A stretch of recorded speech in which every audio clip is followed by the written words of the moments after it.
Assalomu alaykum, hurmatli kanalimiz a'zolari. Mana xudo xolasa yana yangi eshiklarimiz o'z nihoyasiga yetib o'rnatdik. Buni o'zimizni Andijonda buloq boshiga o'rnatib berganmiz. Mana ko'rib turganingizdek lola fason bo'lgan. Ochilib yopilishlari juda go'zal. Oynalari germetiklangan, o'ta tiniq holatda bo'lgan. Mana xudo xolasa ochilib yopilishlari o'ta go'zal chiqqan.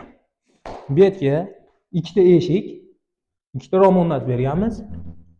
Ruchkalarini ham xudo xolasa original ruchkalardan qo'yib berganmiz, magnetlik. O'ta go'zal holatda turibdi, ko'rib turganingizdek. Bizda hozircha возможно bo'lmadi oldidan olgani. Bu yerda poli yo'q ekan. Shuning uchun tepadan olyapmiz hozircha.